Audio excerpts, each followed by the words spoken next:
Students, how are you all? I hope you all are well and doing fantastic. So today's topic is the present indefinite tense and sentence structure रहेगा हमारा interrogative. So आज हम लिखेंगे rule of interrogative. Rule of interrogative. प्रश्नवाचक वाक्य. प्रश्नवाचक वाक्य ये हमारे इंटेरोगेटिव सेंटेंसेस हैं, रूल है. कैसे हम फ्रेम करेंगे? प्रीवियस वीडियो में हमने नेगेटिव सेंटेंसेस के बारे में जाना, जिसमें हेल्पिंग वर्ब रहा हमारा do does.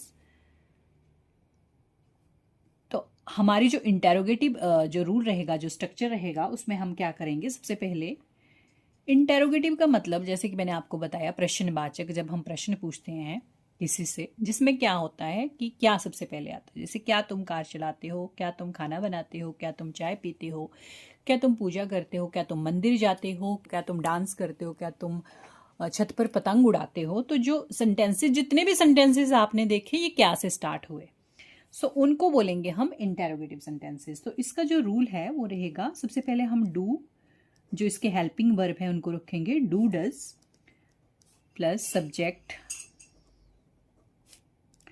Plus verb first form plus object. ये हमारा, ये देखिए, ये इस तरह का हमारा स्ट्रक्चर रहेगा. तो जिससे हमें ये पता चलेगा कि ये इंटेरोगेटिव सेंटेंस है. जैसे कि मैंने बोला आपको कि चलो ये वाला सेंटेंस लिखते हैं. क्या वह हिंदी बोलता है? किसी से हम पूछ रहे हैं ना कि क्या वह हिंदी बोलता है.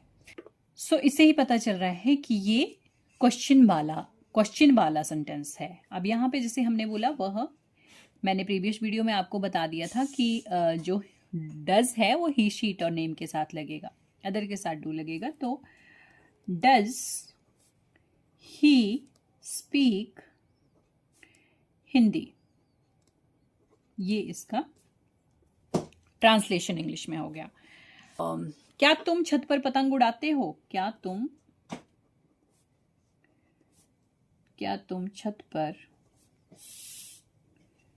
पतंग उड़ाते हो? क्या तुम छत पर पतंग उड़ाते हो? तो क्या आएगा? Do you fly a kite on the roof? On the roof. Do you fly a kite on the roof. अब देखिए एक और हम बना लेते हैं. क्या वे फुटबॉल खेलते हैं? क्या वे फुटबॉल खेलते हैं? Does they play football. Fourth देख लेते हैं एक और हम. क्या वह अपने हाथों पर मेहंदी लगाती है? मेहंदी लगाती है.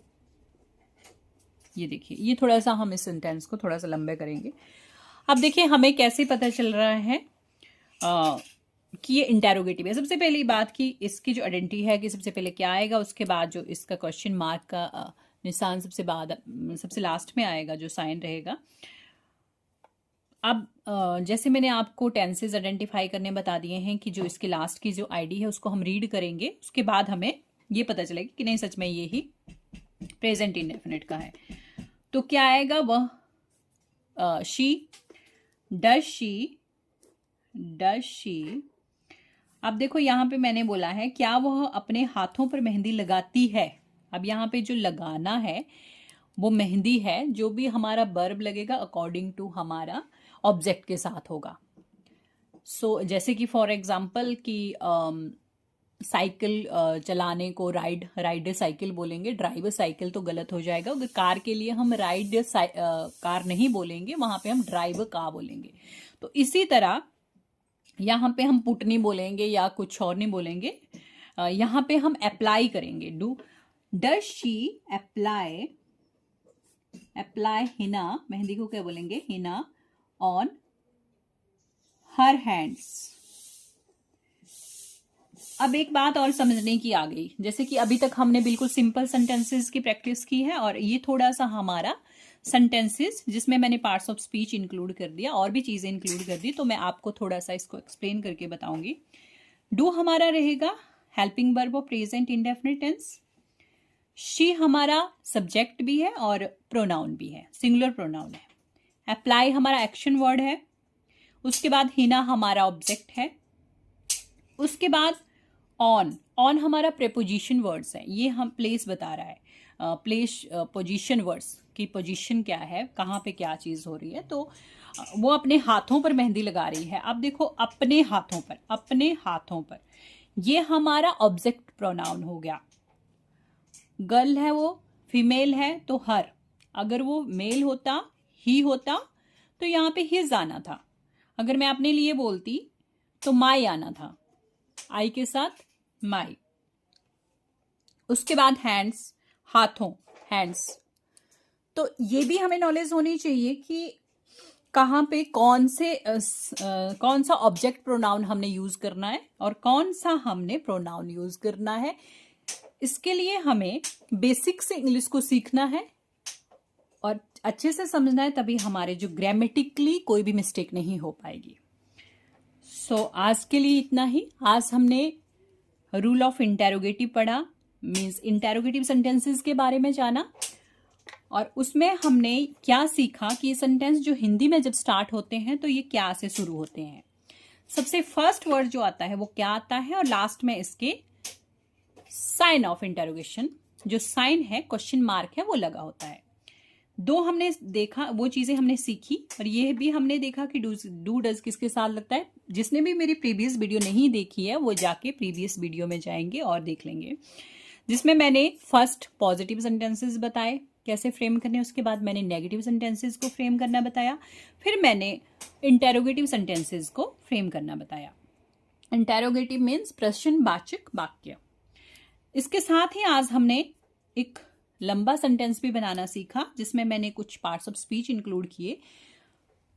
प्रोनाउन रहा, ऑब्जेक्टिव प्रोनाउन रहा हमारा, दो हमारे ऑब्जेक्ट रहे, हमारा एक्शन वर्ड रहा, पोजीशन वर्ड्स रहे। सो आई होप आज का जो टॉपिक है आपको अंडरस्टूड हो गया होगा। किसी को कहीं भी कोई डाउट है तो कमेंट बॉक्स में कमेंट करिएगा, और वीडियो को लाइक करिए, शेयर करिए, सब्सक्राइब करिए। और आपका आज का होमवर्क रहेगा, होमवर्क है आपका, make 10 sentences of this rule. इससे आपको ये पता लगेगा, एनालाइज कर पाओगे आपके कितना आपको अंडरस्टूड हो पाया। जहां भी आपको कोई डाउट है आप कमेंट बॉक्स में कमेंट करिएगा, और अगली क्लास में मैं डाउट क्लास ले लूंगी पहले। So thank you so much.